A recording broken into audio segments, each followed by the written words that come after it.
slightly to your, Yep. to your left. Yep. A little more. Yeah, that's it. You're looking to Anushka. Anushka. Thank you.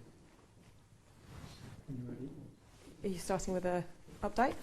Yes, thanks. Thanks very much, Anushka. Well, as everybody can see, the situation in Afghanistan has deteriorated, and as I said in the House of Commons a few weeks ago, we could see this coming for some time, and we'd have to make preparations to pull out, and that's what's going on now. That moment has now come. So in the course of the next few days, we will see the vast bulk of UK embassy staff officials come back, and we'll step up our efforts to bring back those Afghans who have helped us, helped the UK, helped international forces throughout the last 20 years.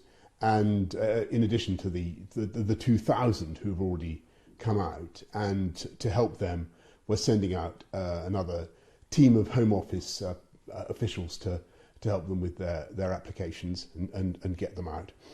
And obviously we are appealing to those who have association with the UK who want to come out now to come forward and identify themselves. I think what I would say at this stage is it is very difficult, obviously, but I think the UK can be extremely proud of what has been done in Afghanistan over the last 20 years. Don't forget that the combat mission ended in 2014. There isn't a military solution, but thanks to the efforts of the UK armed services, all the sacrifices they made, we have seen no Al-Qaeda attacks against the West for a very long time. And there are millions of girls and young women who've been educated in Afghanistan thanks to the efforts of the UK and British armed services. And I think people can be very proud of that. But things are going in the opposite direction now. How worried are you that Afghanistan is going to become a breeding ground for terrorists? And isn't there an argument to go in the opposite direction and to perhaps have a permanent troop presence once again?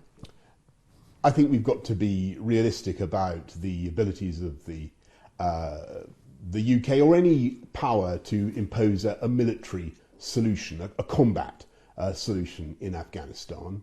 What we certainly can do is work with all our partners in the region and around the world who share an interest with us in preventing Afghanistan from once again becoming a breeding ground for terror. And I think anybody in government in Kabul is going to recognise that the West, the UK, have a permanent interest in making sure that does not happen. And so we are going to use our diplomatic, our political, our overseas development aid budget leverage to make sure that we exert what pressure we can. And we will continue to do that. But I think the idea of a military or a combat solution is not the one that we should be pursuing right now. It's a grim reality as we approach the 20th anniversary of 9/11. What do you say to military families who lost their loved ones in Afghanistan, some of whom are now saying they feel that their loved ones died in vain?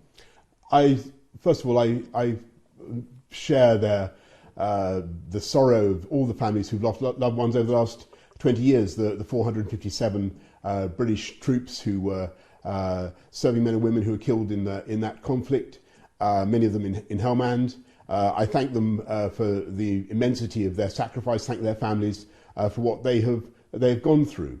And I know how they must feel at the moment, but I must say that I don't believe it was in vain, because I do think when you look back at what has happened over the last 20 years, there was a massive effort to deal with a particular problem that everybody will remember after 9/11, and that was successful.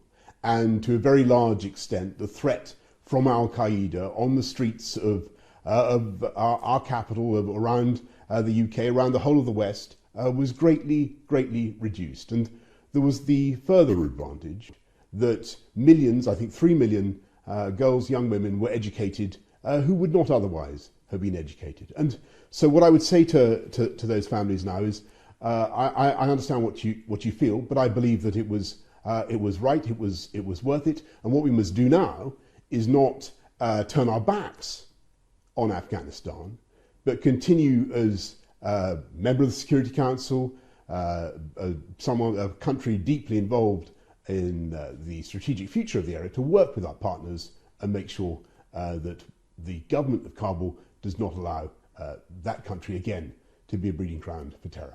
Ben Wallace has suggested it was a mistake for the US to withdraw troops. He said the Doha deal was a rotten deal. Do you agree with your Defence Secretary? And if so, why weren't we pushing against it at the time?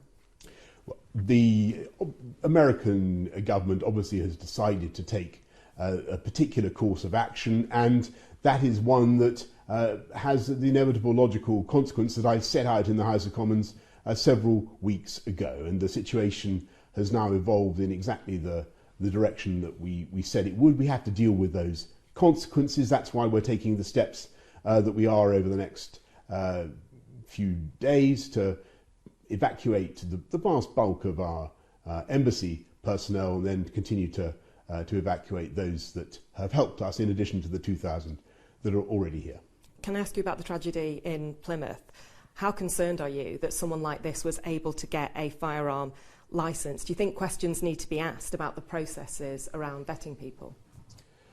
I think that without prejudging the investigation into what happened in Plymouth, I think that what I can say at this stage is that my thoughts are very much with the families of all those who have tragically lost their lives. An absolutely appalling incident. The point you raise is a valid one, but it needs to be properly investigated and gone into.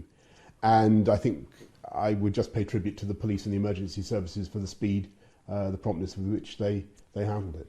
And just very quickly, how worried are you about the misogynistic online sites on which he was posting?